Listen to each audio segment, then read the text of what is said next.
Hey guys, welcome back to a very special review. I'm the Plastic Paladin, and I have here the Mcfarlane Toys DC Multiverse Action Comics Superman, which is a re-release of the Action Comics 1000 Superman that came out a while back. I totally passed up on that one because I didn't think it was better than the current Superman I had at the time, and the one that I still have on my shelf. But this one I could not pass up because it has everything I've wanted from a Superman figure. I think McFarlane finally hit the nail on the head with this one, and I'm very excited to look at it. So without further ado, let's go ahead and get him out of the box. And here he is out of the box with everything he comes with. You might notice my lighting is a little different now. That's because I filmed that first part on Wednesday when I received this figure, as I was too excited to not unbox it that very night. And then I was made aware that the trailer for James Gunn's Superman movie would be coming out on Thursday. So I wanted to wait to film the rest of this video until after I had seen it, and now I have, and I have sat with it, and wow, it looks fantastic.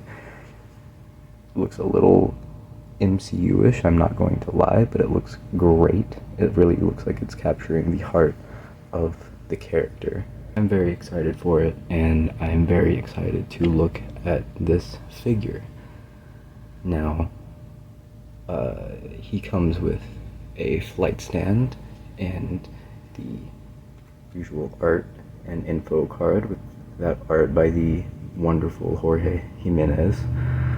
And this info card, which normally I don't read these data files, but if you look at this one, it seems to have been written by Lex Luthor or one of his other ops, because it is just talking about his weaknesses, and I think that's hilarious. This is just a hate card on Superman for some reason.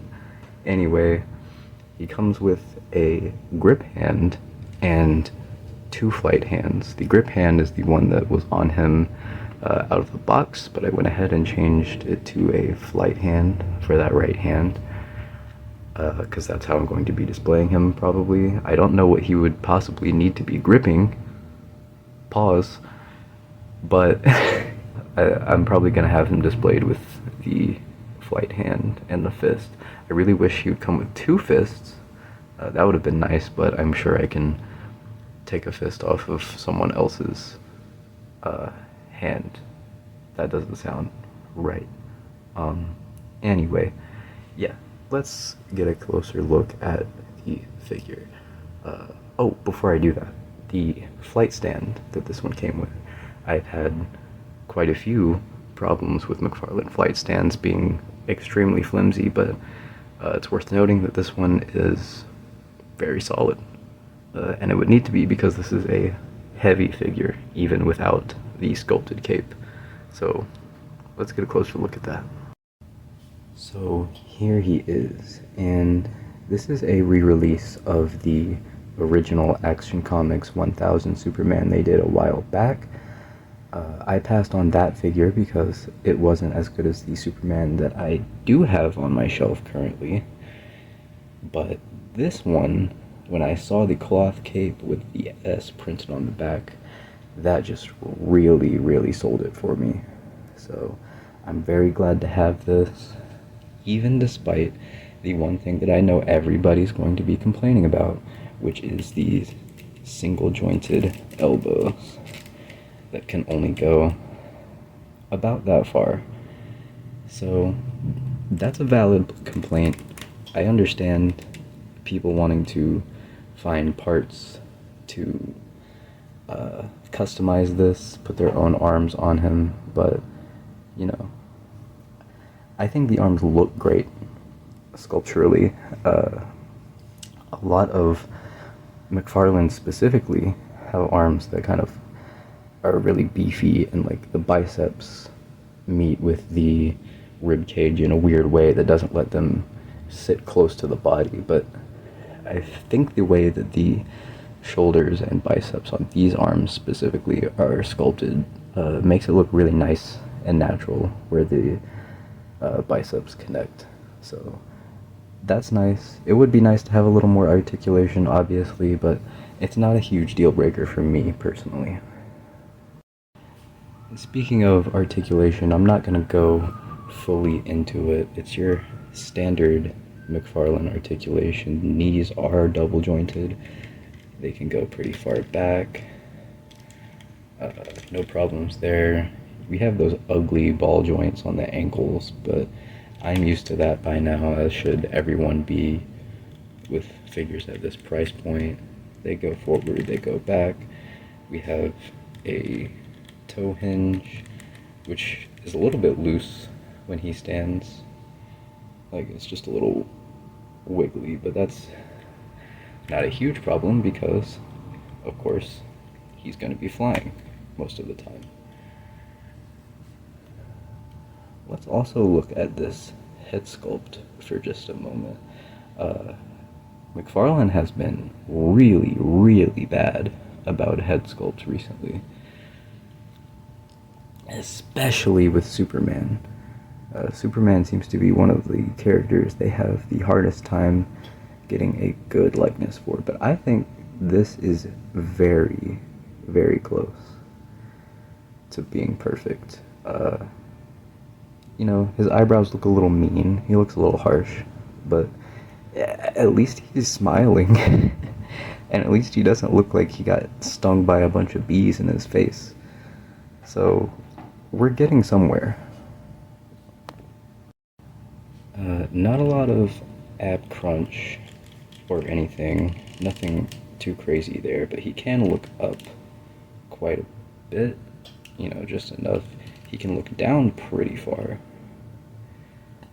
And, you know, they actually used like some kind of blush on his cheeks, which is very interesting. I usually don't see paint abs like that on these figures, but it does make it a little pinker than the skin tone on the neck and hands. So it looks good, but it almost looks like it is a mistake because it doesn't match. So I just thought that was interesting. Anyway, enough yapping from me. Let's get him in some poses and see what he can do.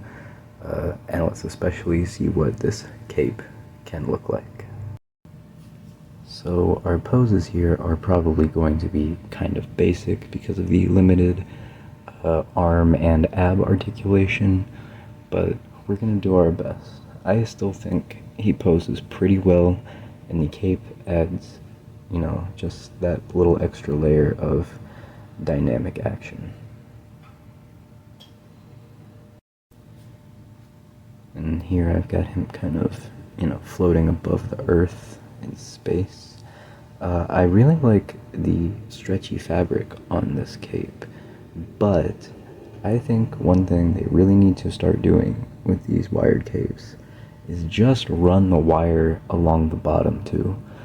The bottom part of the cape is where a lot of its shape is informed, and it is really, really difficult to get all of those ripples without having a wire down there at the bottom. It just is going to look a little flat in every angle in its current state.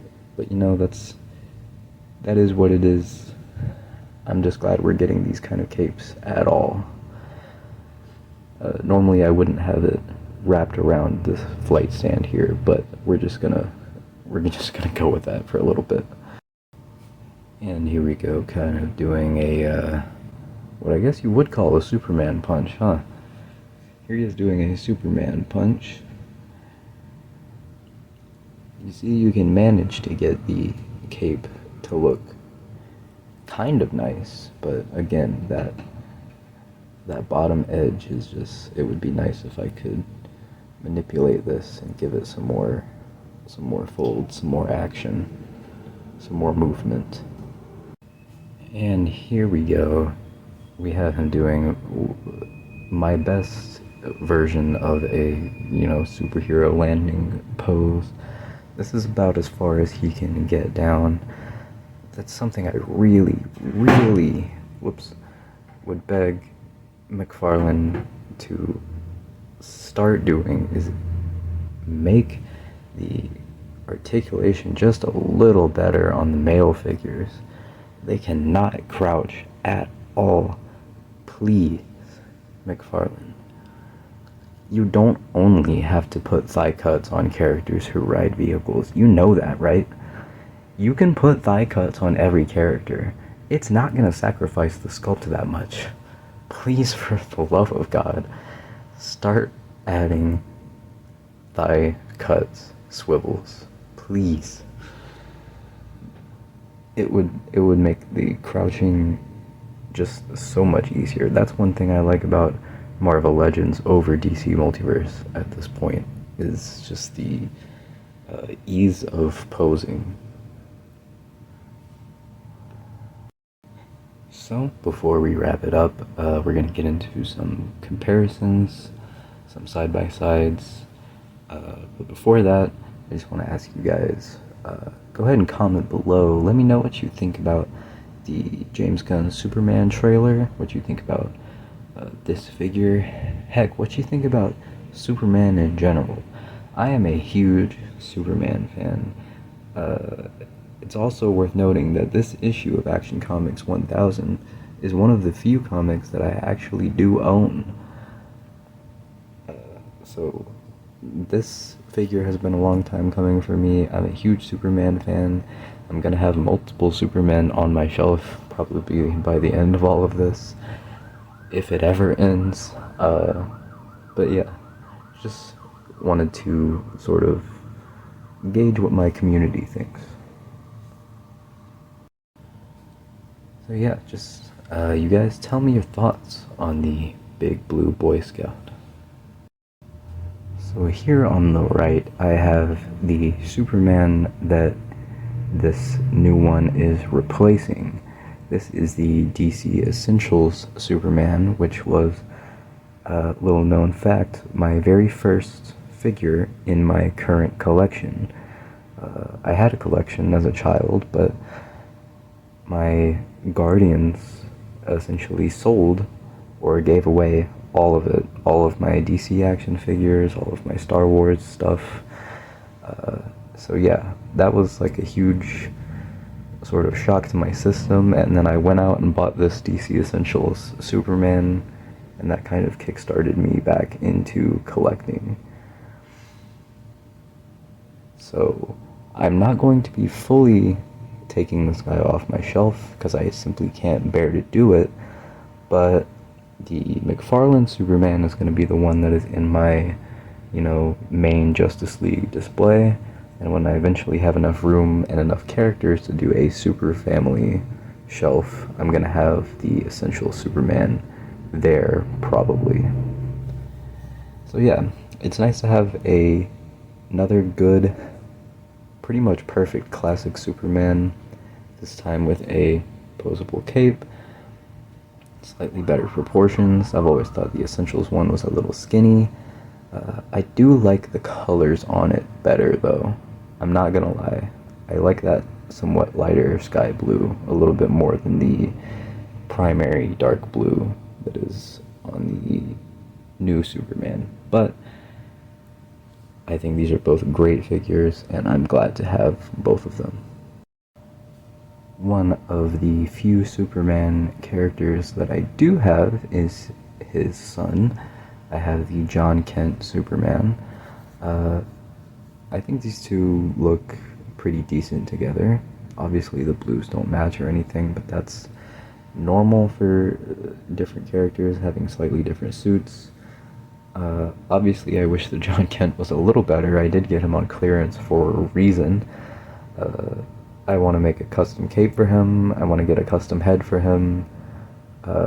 Maybe some custom hands, because those things are atrocious. I just don't even know what to do with him right now. But here you go, father and son. And here he is with his nemesis, Lex Luthor. holding some kind of kryptonite that I've dug out of my miscellaneous accessories bag. I don't even know where that piece came from. It came from some action figure, but I have no idea where. But anyway, I just think it's really cool to have him holding that little green rock up against Superman, and I think these two look pretty great together.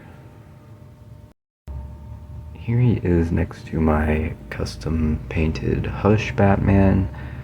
This is basically Hush Superman, although nothing's ever going to come as close to the Mafex Hush Superman as we would like, but I think these two also look pretty good together. And up next will be my other Batman and the rest of the Justice League. And here he is with my main Justice League display. Now my next goal is going to be to get my hands on that classic Wonder Woman and hopefully the new classic Page Puncher Shazam, and hopefully the new classic Page Punchers Shazam. Those are going to be heavily needed as I only have movie figures in my Justice League shelf, and both Gal Gadot and Zachary Levi have become some of my least favorite people, so we gotta get them out of here. We gotta get those comic book versions on my shelf. But anyway, with the addition of this Superman, this Justice League is definitely starting to come together, and I am excited to see how it's going to look in another year from now. That's about it, you guys.